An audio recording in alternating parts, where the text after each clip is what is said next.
नमस्कार, स्वागत है आप सभी का मार्केट टाइम्स टीवी पर। मैं हूं आपके साथ अखिलेश राठी और वक्त हो चला है बड़ी खबरों का।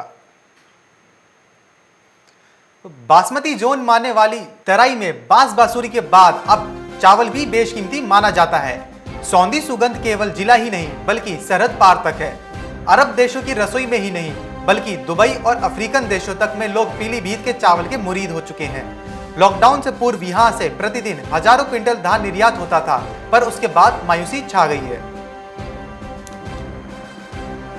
उत्तर प्रदेश के गोरखपुर में लगातार गिर रहे तापमान के साथ ठंड ने भले ही दस्तक देनी शुरू कर दी है, लेकिन यह मौसम चने की बुवाई करने वाले किसानों के लिए सबसे ज्यादा फायदेमंद है।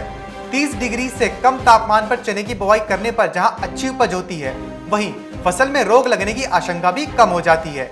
इस समय 22 डिग्री के आसपास तापमान होने से चने की बुवाई के लिए इस समय अच्छा समय है। अच्छी पैदावार के लिए किसानों को 30 नवंबर तक हर हाल में चने की बुवाई कर लेनी चाहिए। उत्तर प्रदेश के इटावा के ब्लॉक क्षेत्र में धान की फसल होने के बाद उसको बेचने के लिए किसानों के पास कोई संसाधन नहीं है। उन्हें 35 किलोमीटर दूर चलकर इटावा शहर ही जाना पड़ रहा है। एक तरफ तो पराली को लेकर किसान परेशान है, वहीं धान की बिक्री को लेकर भी उसे परेशानी का ही सामना करना पड़ रहा है।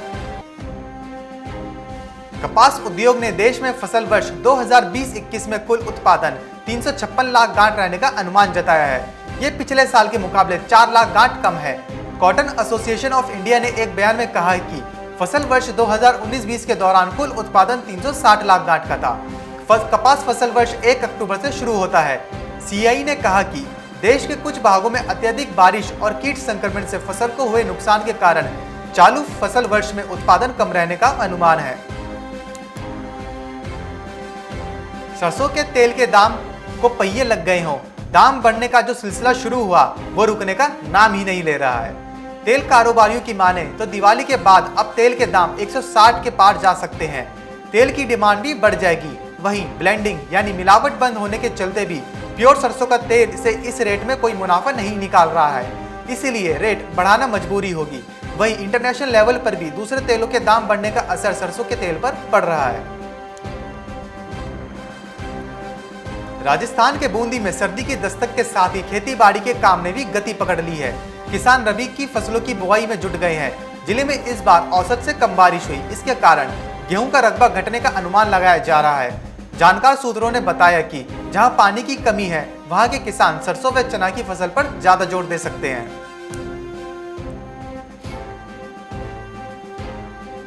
मध्य प्रदेश के भोपाल मंडी में एक सप्ताह से उपज के दामों में भारी कमी हुई। मंडी में एक सप्ताह पहले चना, सोयाबीन और गेहूं के भाव तेज थे। उपज के दाम एक सप्ताह बाद अचानक भारी गिरावट से गिर गए।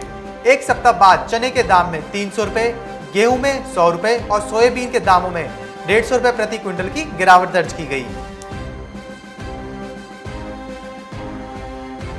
उत्तर प्रदेश के बागपत में कोरोना काल के कारण दिवाली के त्योहार पर इस बार बाजार की रंगत बदली हुई है।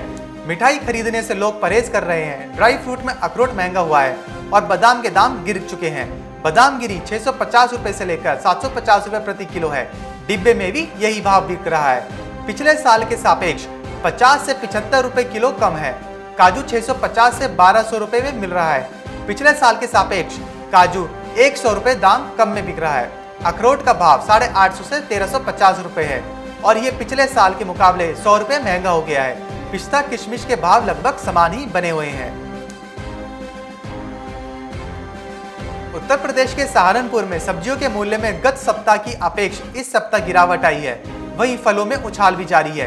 कीवी, सेब, अमरूद, अनार व अनानास के मूल्य में बढ़ोतरी हुई है। बुखार के चलते फलों का अधिक उपयोग होने से कीमतों में इजाफा भी हो रहा है। जहां हरी सब्जियों के मूल्य में गिरावट आई है। हालांकि नए आलू की आमद को देखते हुए पिछले 1-2 दिनों में आलू के मूल्य में मामूली गिरावट हुई है। वहीं गोभी के मूल्य में गिरावट आई है। सब्जी आढ़तियों का कहना है कि सब्जी मूल्यों में गिरावट क्षेत्रीय स्तर पर उगाई जाने वाली सब्जी के उत्पादन में बढ़ोतरी और मंडियों में अधिक आवक और कम खपत के कारण है। तो फिलहाल इस बुलेटिन में बस इतना ही और अधिक जानकारी के लिए बने रहिए हमारे साथ मार्केट टाइम्स टीवी पर।